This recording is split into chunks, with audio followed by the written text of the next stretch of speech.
안녕하세요. 오늘도 사연살롱을 찾아주셔서 감사합니다. 저는 올해로 결혼 10주년을 맞이한 두 아이의 엄마이자 40대 여성입니다. 남편과는 사내 커플이었고 결혼하고 3년 뒤 아이 출산과 육아 문제로 잠깐 전업주부 생활을 하다 현재는 다른 회사에 취업해 워킹맘으로 살고 있어요. 그리고 다른 일하는 엄마들처럼 일하랴 육아하랴 정말 하루 24시간이 모자르게 살고 있는데요. 그래도 사랑스러운 아이들과 아직도 설레는 남편을 보고 있으면 힘들어도 절로 미소가 지어집니다. 아, 이런 게 가족이고 행복이지. 내가 지켜야 할 사람들은 이 사람들이지 하는 생각이 들거든요. 특히 저는 남편에 대한 고마운 마음이 큰데 바로 이야기를 하자면 저는 시아버님과 돈 때문에 마찰이 심했어요. 그래서 지금은 남보다도 못한 사이로 얼굴도 보지 않고 있는데 시아버님은 확신하건대 저 때문에 돈도 잃고 아이들도 잃었다며 원망의 화살을 돌리고 있을 거예요. 하지만 저는 결코 일부러 시아버님을 망하게 한 적도 없고 남편을 뺏어오지도 않았는데요. 이건 다 전적으로 시아버님의 잘못이자 남편의 선택이었어요. 제가 시아버님을 더는 못 보겠다고 남편한테 말했거든요. 그래서 남편이 자기 아버지가 아닌 저와 아이들을 선택했고 이로써 시아버님은 철저히 혼자가 되셨는데 그 이전의 신우 역시 시아버님과 손절한 상태입니다. 사람이 용색하고 욕심도 많고 인정이라고는 털끝도 찾아볼 수 없거든요. 그렇다고 제가 시아버님에게 무언가 많이 바랬던 것도 아니었는데 일이 이렇게 되어 저 역시 많이 속상했어요. 어느 며느리가 처음부터 시부모님이랑 싸울 생각을 하겠어요. 물론 편할 수는 없는 관계지만 저는 시어머니가 안 계셔서 그래도 시아버님과 자주 왕래하고 또 살펴드릴 마음이었는데 역시 사람 일이라는 건 마음처럼 안 되는가 봅니다. 참고로 시아버님과 시어머니는 남편이 중학교에 들어갈 때 이혼했다 들었어요.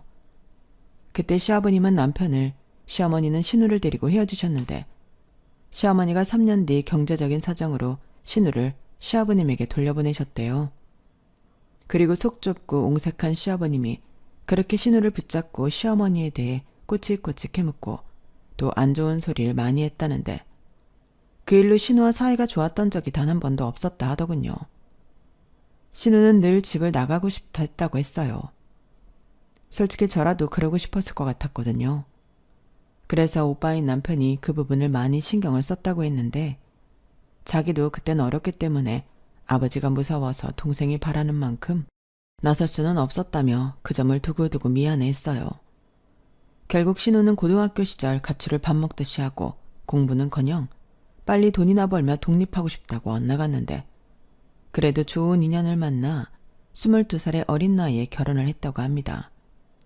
그리고 현재는 거제도에 살고 있는데 결혼하고 철이 많이 들었는지 남편과는 종종 연락을 한다고 했어요.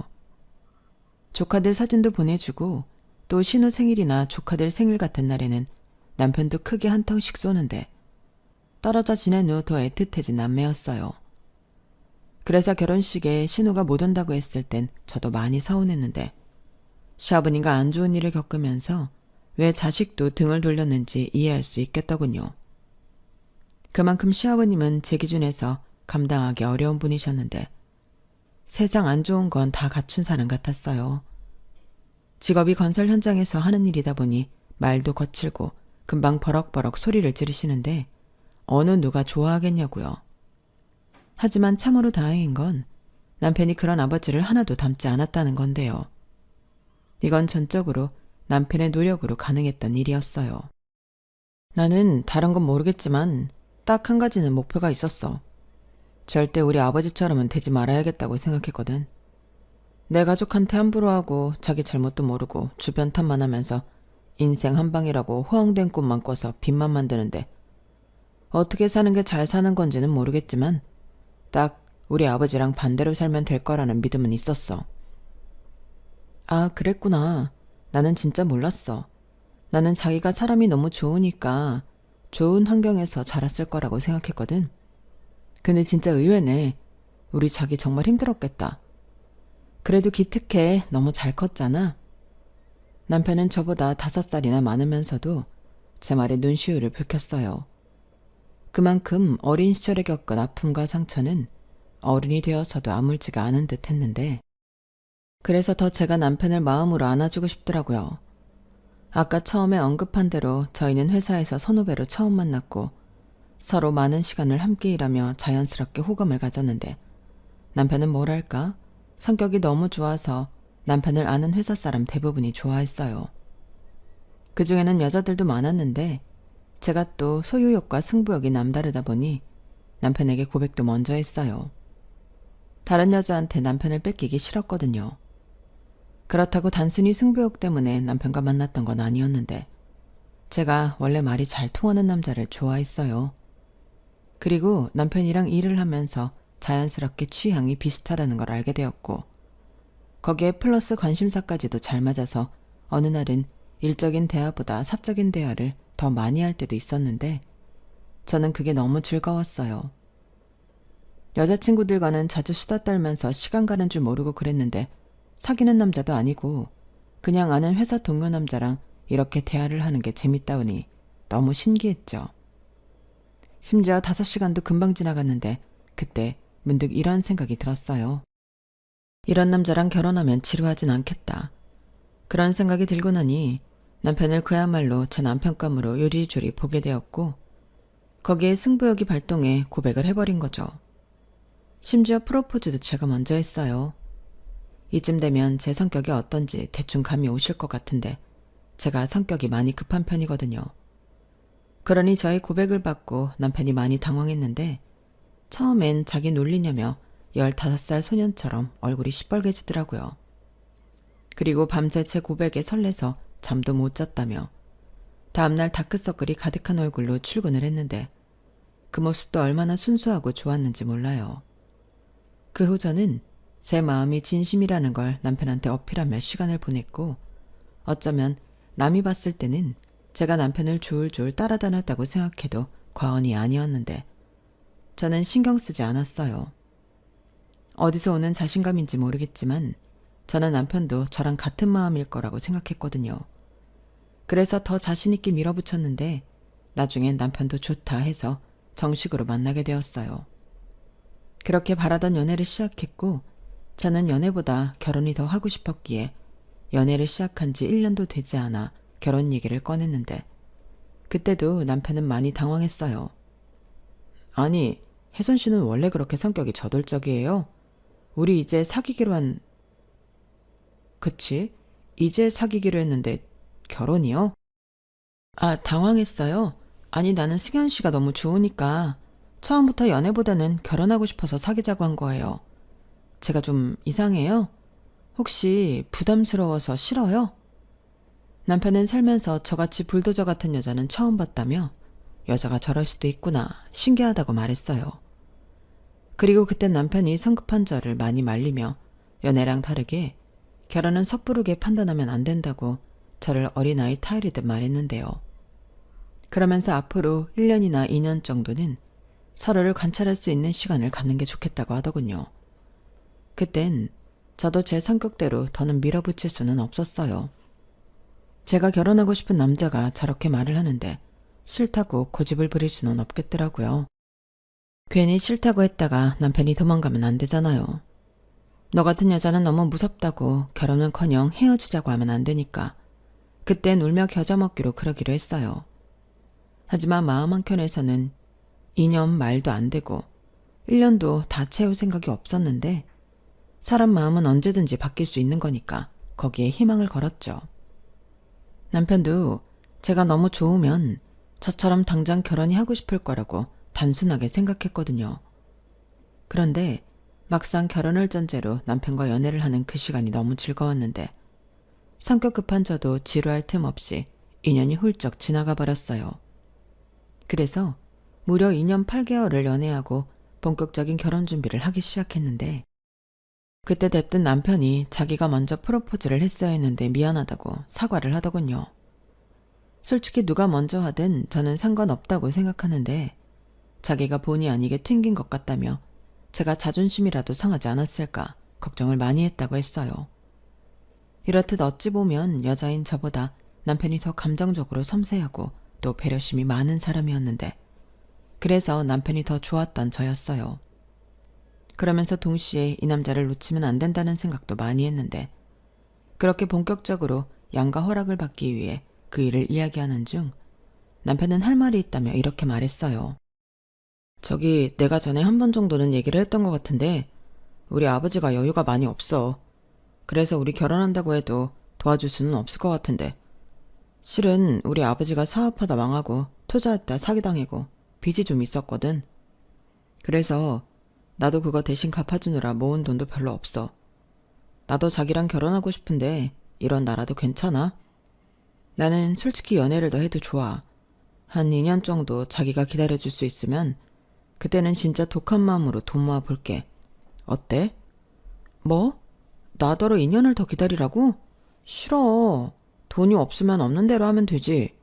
2년이면 내가 몇 살이야? 그리고 그까짓 돈 굶어 죽지 않을 만큼만 있으면 되는 거 아니야? 나랑 자기가 같이 버는데 설마 우리 둘 굶게 하겠어? 그래도 내가 결혼한 친구들한테 물어보니까 돈이 장난이 아니던데. 집도 그렇고 신혼여행도 그렇고. 자기야, 진짜 사람을 뭘로 보고 그래? 나는 단칸방 월세도 자기랑 같이 살 수 있으면 거기가 초호화 대단지 아파트고 스위트 호텔이야. 신혼여행? 그거 돈 모아서 나중에 가면 되지.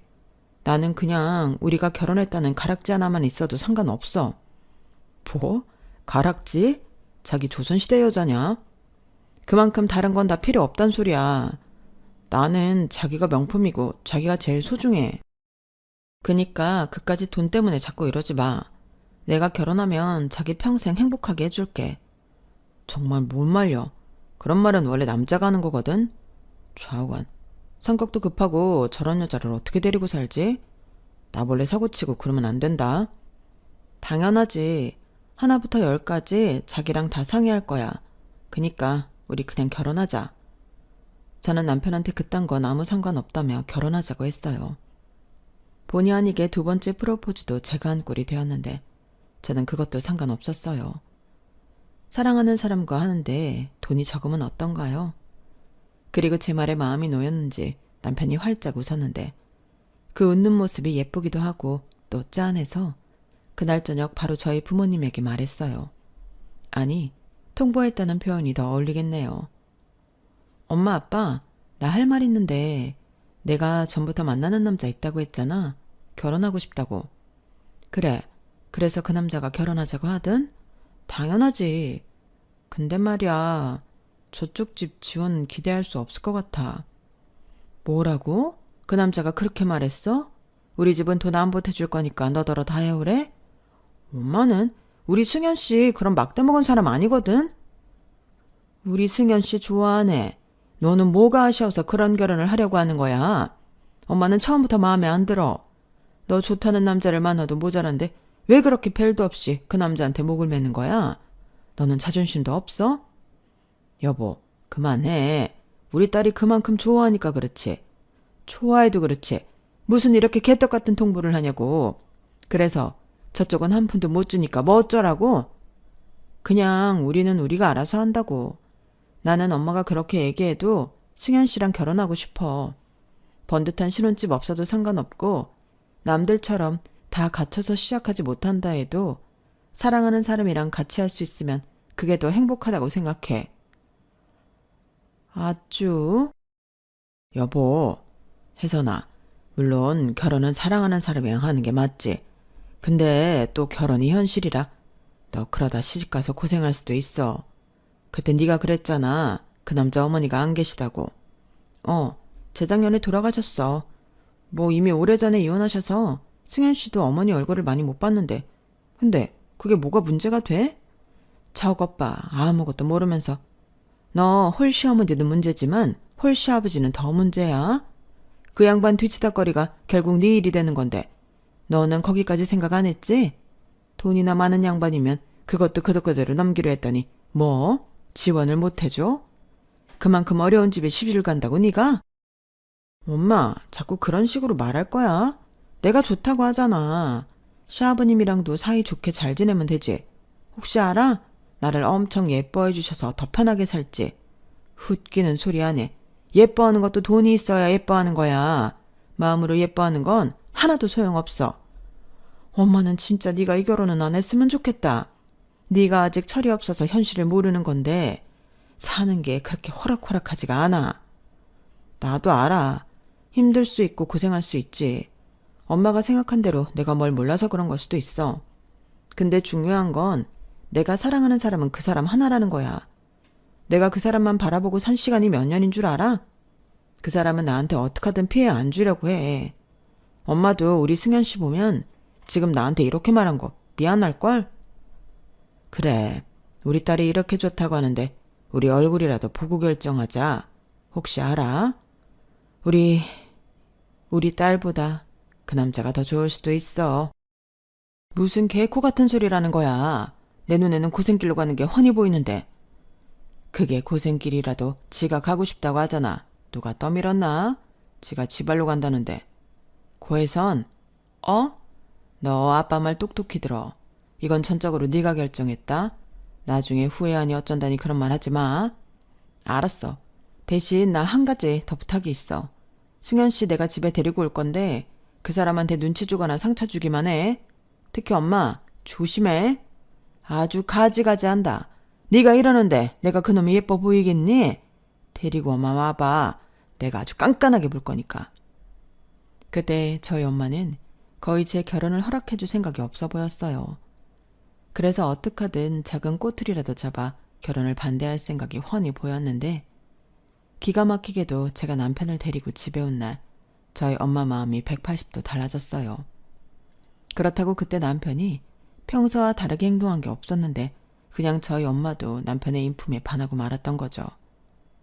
예의 있고 작은 하나도 자기가 하려는 모습에 저희 엄마 마음이 사르르 녹아버렸어요. 나중엔 미처 준비를 못했다며 근처 마트에 가서 닭을 사다 삶아주겠다고 허둥지둥 나갔는데 제 생일에도 귀찮다고 뭘 많이 안 하는 엄마가 4인 식탁이 꽉 차도록 음식을 만들더라고요. 그리고 그 음식도 나중엔 바리바리 싸서 들려보냈는데요. 아버지랑 둘이 산다며? 그럼 변변한 반찬도 없을 텐데 이거 들고 가요. 그리고 아빠로 반찬 걱정은 하지 마.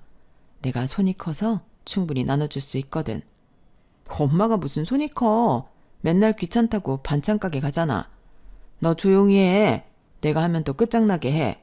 너는 알면서 그러니. 그리고 어려워하지 말고 자주 놀러와요. 에휴, 이렇게 성격 좋고 예의 바른 청년이 어쩌다 우리 딸을. 여보, 아니 너무 고맙다고. 아버지랑 상의해서 빨리 상견례 날짜 잡아요. 하기로 했으면 얼른 하는 게 좋아. 이렇게 저희 엄마는 완전히 정식으로 사위가 되기도 전에 남편 바라기가 되었고 양가 도움 하나도 받지 않으면 저희가 너무 힘들다며 무려 2억을 지원해 주시겠다고 했어요. 그것도 혹여 사위가 눈치를 보거나 기분 나빠할까 마음을 많이 쓰셨는데 저도 뭐 마음 같아서는 그 돈 안 받고 싶었지만 결혼 준비하면서 돈 나갈 곳이 한두 곳이 아니라서 눈 딱 감고 그 돈을 받았죠. 사실 저희 친정은 경제적으로 꽤나 넉넉한 집이었거든요. 엄마는 전업주부셨지만 아빠가 부동산을 크게 하셨고 거기에 부동산 관련 투자 사업도 꾸준히 하시고 계셔서 저희 아빠 명의의 건물도 여러 채 가지고 계셨는데 그 때문에 노후 자금도 차고 넘치게 준비가 되어 있었어요. 그러니까 일을 하지 않아도 건물에서 나오는 수익금이 있으니 사는 데는 지장이 없었는데 그에 반면 시아버님은 손대는 족족 망해 갚아야 할 빚이 많다고 들었는데 그래서 저희를 도와줄 여유가 없었다고 하더라고요. 그나마 다행인 건 남편이 일부 돕고 또 당신이 벌어 그 빚을 거의 다 갚았다고 하는 거였고 그렇게 호되게 당하고서도 시아버님은 정신을 못 차렸는지 그놈의 한방타령은 계속되었는데 시아버님은 언젠가 좋은 아이디어나 아이템이 있다면 큰 돈을 벌 수 있다는 허황된 꿈을 갖고 계시던 분이셨어요. 아, 참고로 저희 시아버님은 건축설비 기사예요. 그나마 기술이 있어서 자기가 마음만 먹으면 큰 돈은 아니더라도 웬만큼은 돈은 벌 수 있는 사람이었죠. 그러니 그냥 자기 기술로 착실하게 사셨다면 돈도 제법 모으고 잘 살 수도 있었을 텐데 그 한방 타령에 맨날 빚만 갚는 신세인 것 같더라고요. 그나마 그때까진 돈을 벌 수 있는 능력이 있어 다행이었지. 저걸 다 남편이나 제가 해결해야 한다면 어쩌면 불도저인 저도 결혼까지는 힘들었을지도 모를 일이었어요. 그런데 어찌되었든 그 빚이 대다수 해결이 되었다고 하니 앞으로는 그냥 평범하게 사셨으면 좋겠다는 마음으로 시댁 지원 10원도 없이 결혼식을 올렸는데 문제의 씨앗은 벌써 꿈틀거리고 있었더군요. 저희가 신혼여행을 다녀오자 시아버님이 저희 아빠를 따로 만나고 싶다고 하셨는데 저희가 결혼 전 상견례를 할 때 저희 아빠가 시아버지에게 자기 명함을 줬었거든요. 그리고 시아버님이 처음엔 대수롭지 않게 당신 지갑에 바로 넣더니 무슨 계기로 저희 아빠의 명함을 다시 보셨는지 자기가 꼭 저희 아빠를 만나야 한다고 성화를 부리셨어요. 사돈지간끼리 친하게 지내면 얼마나 좋아. 서로 상부상조하고 호영호제하고. 그럼 너희들도 좋지 않냐? 나도 혼자인 마당에 좋은 친구 만나서 남은 인생 즐기고 싶다. 아, 근데 저희 아빠는 많이 바쁘신데? 알아. 그래도 그 직업이 사람 만나는 직업 아니냐? 나는 기술이 있고 니네 아버지는 정보가 있으니 이 얼마나 환상의 짝꿍이냐고. 이제 가족이 되었으니 더 잘 지내고 싶다는 의미로다가 네가 나서서 다리 좀 튼튼하게 놔봐. 저는 순진한 건 아니었지만 그땐 시아버님이 저희 아빠랑 친해지고 싶어 한다고 생각해 알겠다고 했어요. 사돈끼리 친하게 지내고 싶다고 하는데 거기에 대고 그러지 말라고 할 수는 없으니까요. 게다가 저희 집에서 저희 결혼식에 많은 돈을 지원해줬다는 걸 시아버님이 알고 계셨기에 그게 고마워서 그러시나 보다 그 정도로만 생각했는데요. 그래서 기쁜 마음으로 저희 아빠에게 얘기해 약속을 잡아드렸고 장소까지 제가 알아봐 예약도 해드렸어요. 그런데 알고 보니 시아버님은 단순히 저희 아빠와 친분을 맺기를 원하신 게 아니었고 자기도 부동산으로 큰 돈을 벌고 싶다며 저희 아빠에게 도와달라고 했다는데 저희 아빠가 많이 난감했다고 하셨어요. 자기 때문에 돈을 벌면 다행이지만 돈을 잃게 되면 그건 또 부담이고 거기에 제가 또 가운데 끼어 있으니 좋게 거절을 하셨나 보더라고요. 하지만 시아버지는 포기하지 않았고 아이들한테 짐이 되기 싫다며 자기 노후 자금만이라도 마련할 수 있도록 도와달라고 몇 날 며칠을 졸랐다고 하는데 결국 저희 아빠가 안정적인 수익을 얻을 수 있는 9억 아파트 쪽으로 알아보기 시작하셨어요. 저희 아빠가 투자하는 쪽은 아무래도 금액 단위가 높아 자칫 잘못하면 큰 손해를 볼 수도 있기 때문에 그렇게 하지 마시고 비교적 적은 돈으로 할 수 있는 쪽으로 소개를 했는데 문제는 저희 시아버님이 그 정도 돈도 융통할 수 없다는 거였죠. 아마 제 기억에 그 9억 아파트를 매매하려면 아무리 대출을 낀다고 해도 대출이 50%밖에 나오지 않아 당신 돈 2억이 필요하셨거든요. 그런데 그때 당시 살고 계셨던 빌라가 시세로 1억이 되지도 않았고 그동안 빚 갚느라 모은 돈도 없었기에 2억이라는 돈은 넘사벽 같은 거였는데 결국 그것도 저희 아빠가 나서서 저금리 대출을 받아 진행할 수 있도록 해주셨어요. 그 아파트에서 나오는 월세만으로 대출금과 이자를 감당할 수 있게 그 구조를 만들어주신 거였죠.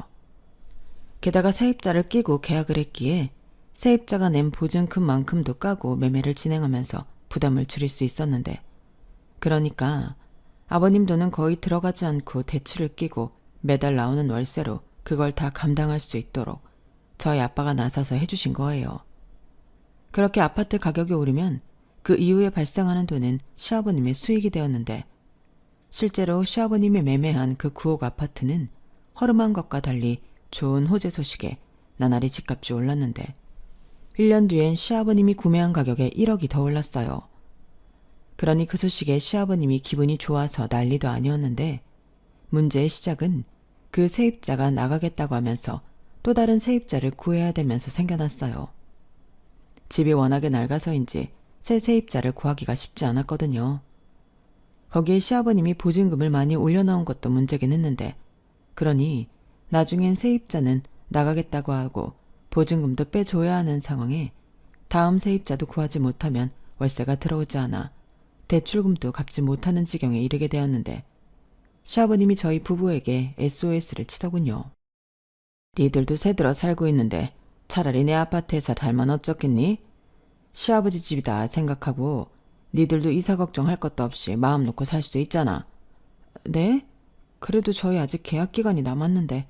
그건 내가 알아서 맞춰주마. 나도 다른 세입자 들어와서 이런 말 저런 말 듣는 것도 싫고 니들이 들어오면 너무 좋겠어. 그럼 저희한테 월세를 받고 싶다는 말씀이세요? 저희는 다음 집은 무리를 해서라도 전세 갈 생각이었는데.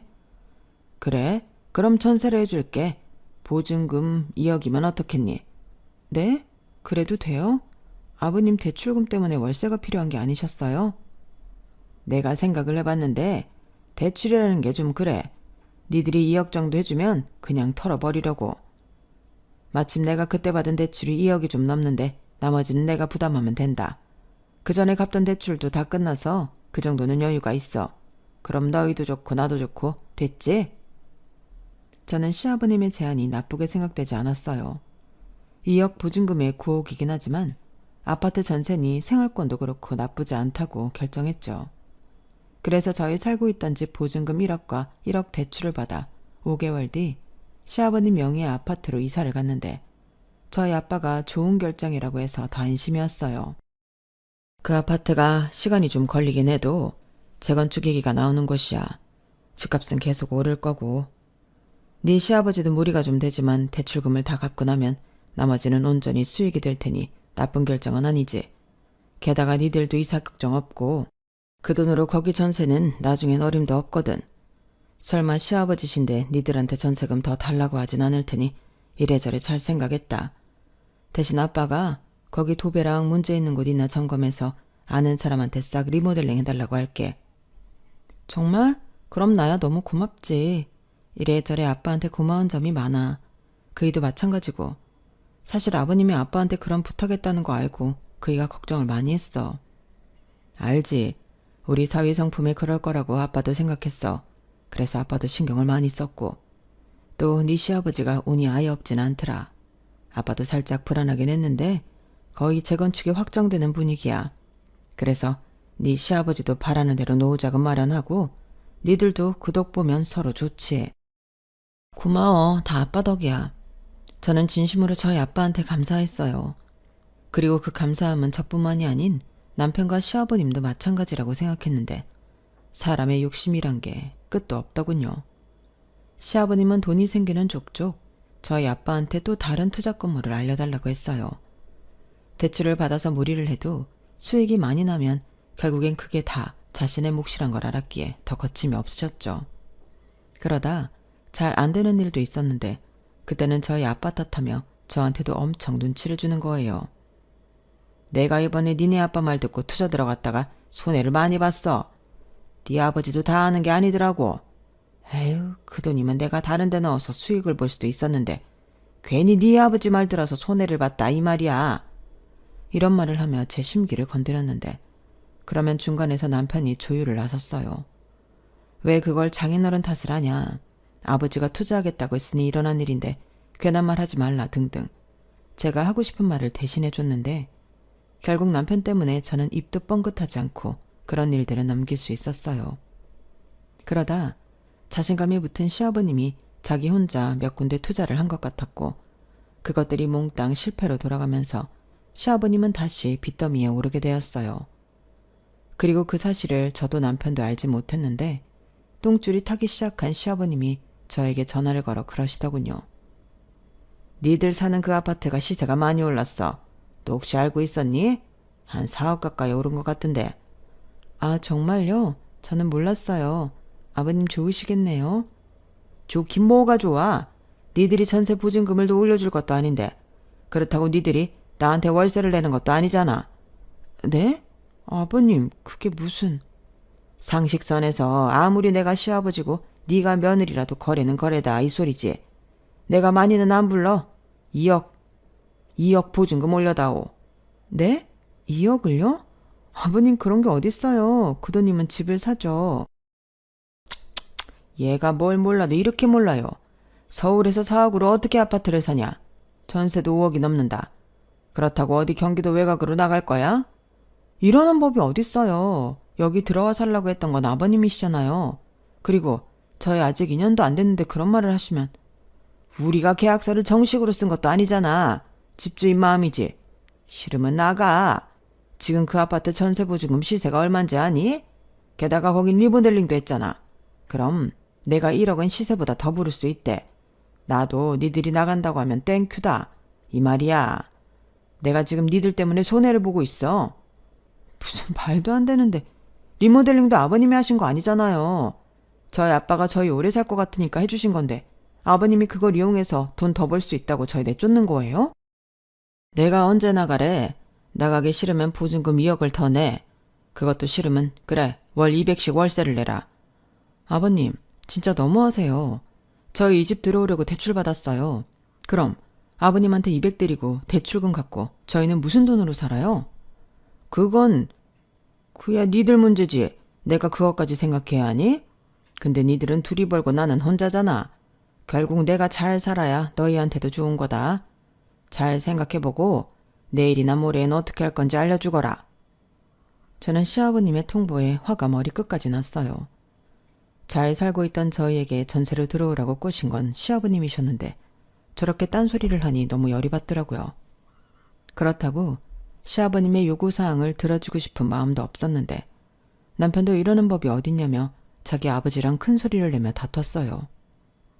그런 모습은 연애할 때도 보지 못한 모습인데 남편도 참을 수 없는 화 앞에서는 큰 소리를 낼 수 있는 사람이더라고요.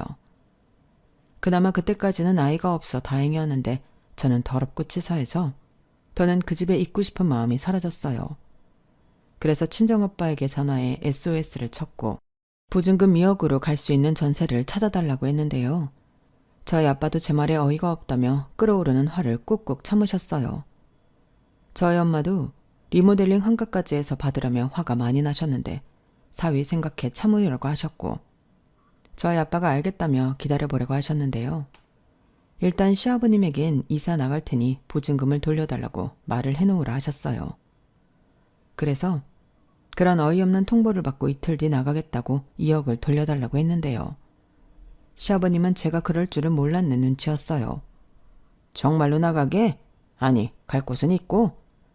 그건 저희가 알아서 할게요. 더는 이런 말도 안 되는 요구사항에 응해드릴 수 없어요. 아니 2천만 원도 아니고 2억을 올려달라는 사람이 어딨어요? 생판 모르는 집주인도 그렇게는 안 해요. 이건 그냥 나가라는 소리죠. 그래서 나가려고요. 나 참, 내가 무슨 자선사업가냐?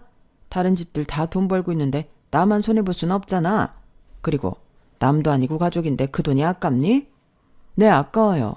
저희 엄마는 리모델링 해준 값도 받아서 나오라고 하셨어요. 무슨 말도 안 되는 소리. 누가 리모델링을 하고 살래? 정 그러면 다시 원상복구해. 제가 혹시 몰라 저 때는 녹음을 했는데요. 남편이 그 녹음을 듣고 어쩔 줄 몰라 했어요.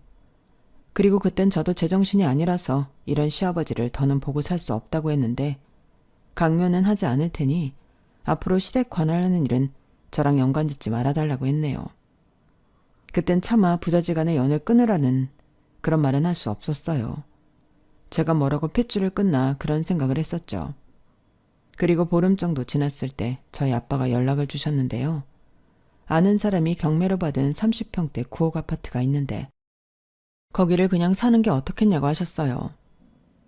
거기가 내가 알아보니 니들 회사랑도 가깝고 여기 생긴다고 해서 지금은 주택까지만 앞으로 더 살기 좋아질 거다. 새를 살기보다 그냥 무리를 해서라도 구입을 하는 게 나아. 부족한 자금은 아빠가 빌려줄게. 그럼 좋은데 그래도 되나?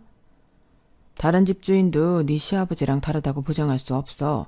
아빠 아는 사람이 경매받은 거라 원하는 만큼 돈 좀 올려서 매매하면 그래도 그 시세보다는 좋게 받을 수 있을 거야.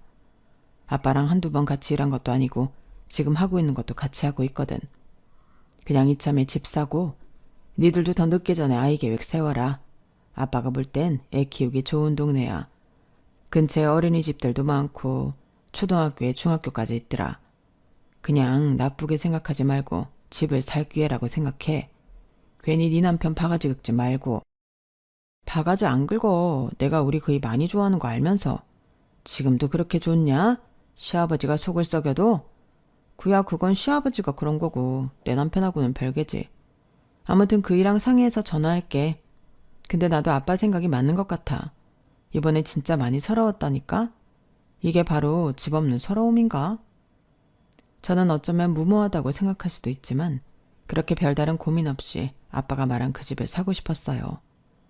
게다가 돈도 아빠가 빌려주신다고 하니 그것도 걱정을 덜었는데 남편한테 조심스럽게 말을 하니 제가 하고 싶으면 그렇게 하자고 하더라고요. 그러면서 장인어른에게 너무 죄송하다며 빌려주신 돈도 꼭 이자까지 쳐서 갚자고 했는데 저 역시 그러자고 했죠. 그래서 시아버님에게 집을 살 생각이니 하루라도 빨리 보증금을 빼달라고 통보했는데요.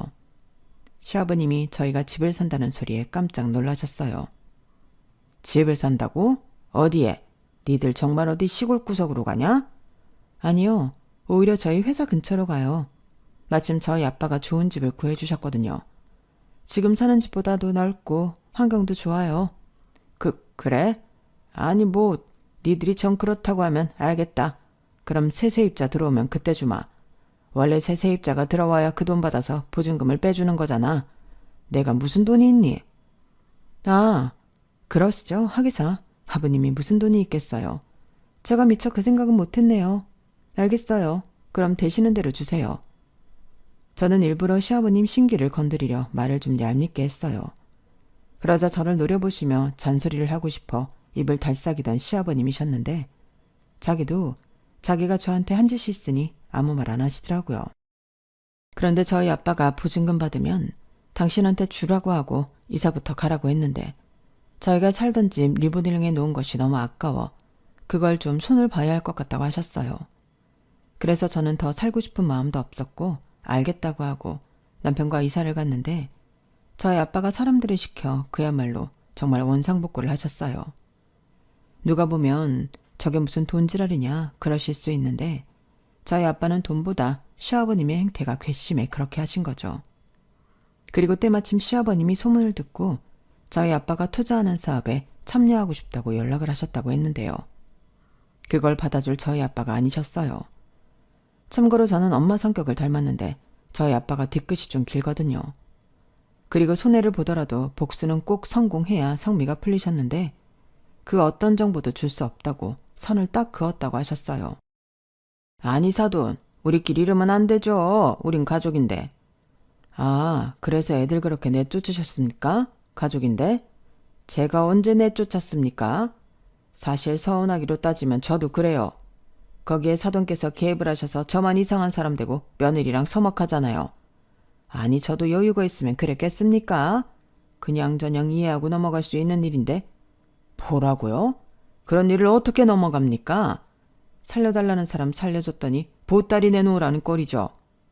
지금 말 다 했습니까? 내가 언제 살려달라고 구걸을 했다는 겁니까? 돈 좀 있으면 사람 우습게 봐도 되는 거예요? 사람을 뭘로 보고?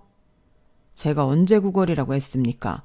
저는 제가 손해보더라도 애들이 걱정 없이 사는 게 먼저인 사람입니다. 그게 부모 아닌가요?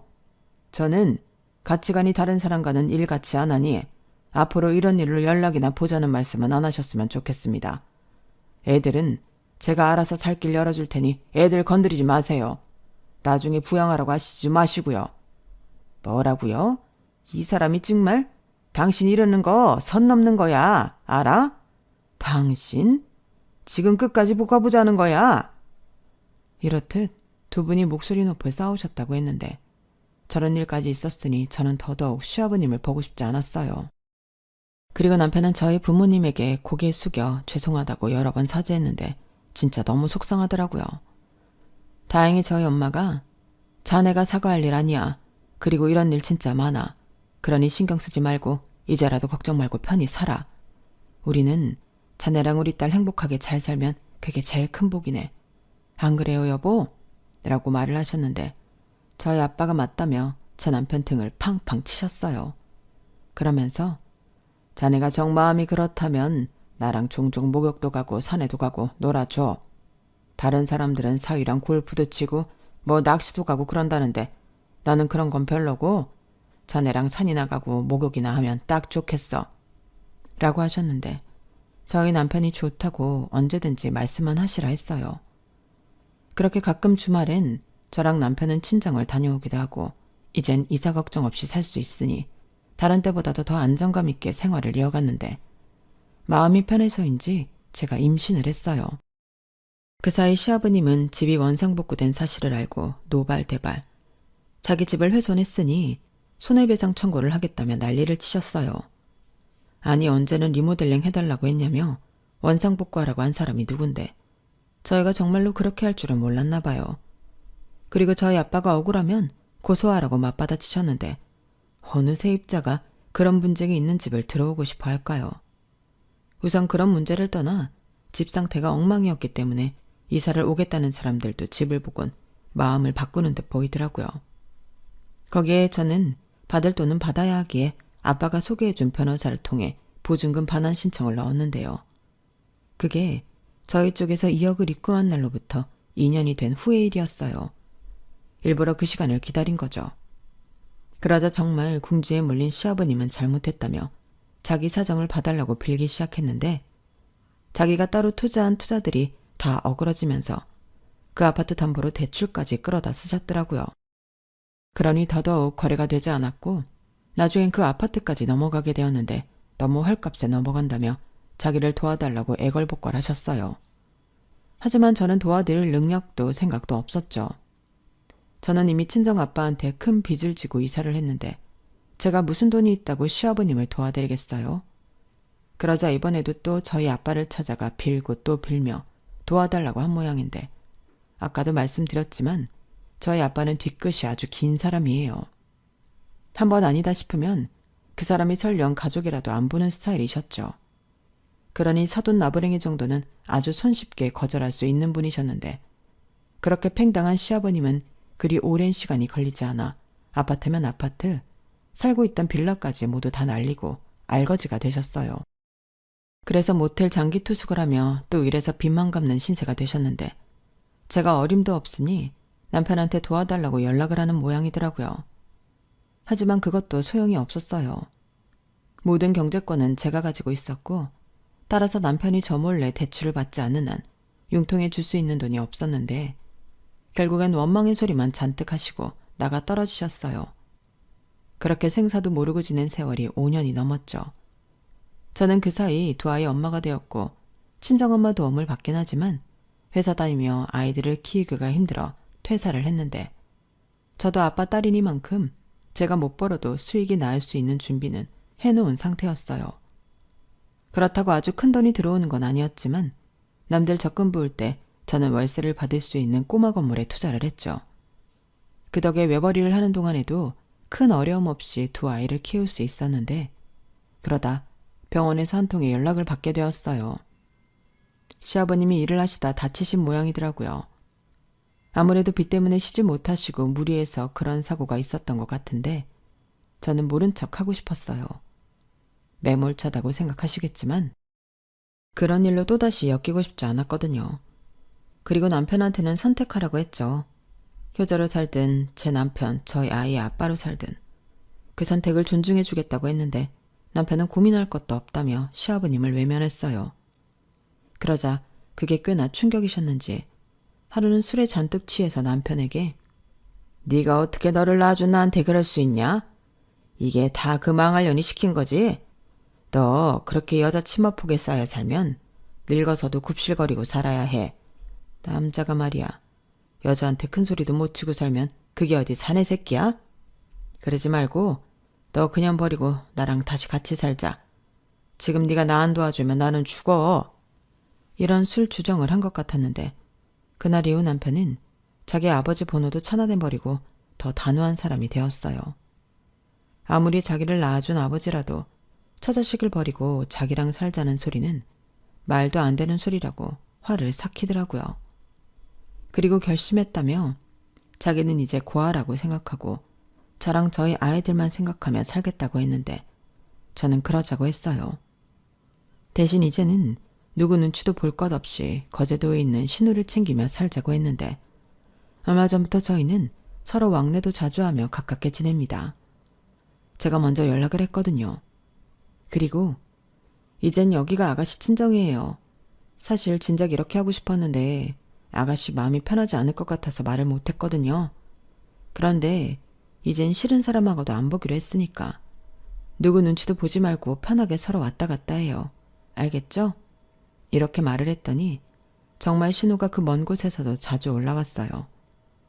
결혼식에 참석 못한 그날에도 남편 통장에 두둑한 축의금을 입금한 신우였는데 내가 그 돈 돌려주자고 하니 자기도 결혼할 때 오빠한테 그만큼 받았다며 안 받겠다고 한 신호였거든요. 그래서인지 시아버님이라는 장애물이 사라지니 이보다 더 좋을 수 없는 가까운 관계가 되었는데 무엇보다 신우랑도 제가 잘 맞아서 거의 언니 동생하며 지내고 있답니다. 뭐 결과적으로 모든 것이 다 좋아졌어요. 저는 보증금 반환 신청으로 집이 경매로 넘어갈 때 2억을 모두 받았고 집도 사고 보기 싫은 시아버지랑 연도 끊고 남편이 그렇게 마음으로 그리워하던 동생하고도 다시 왕래하며 행복하게 지내고 있으니 지금보다 뭘 더 바라겠어요. 그리고 현재 저는 아이들이 어느 정도 큰 뒤로 제 취업에 성공해 맞벌이로 살고 있는데요. 수입이 늘어난 만큼 집 대출금도 어느 정도 다 갚았고 돈도 꽤 모아 아이들뿐만 아니라 남편 하고 싶은 것도 시원하게 다 지원해 줄 수 있는 수준이 되었어요.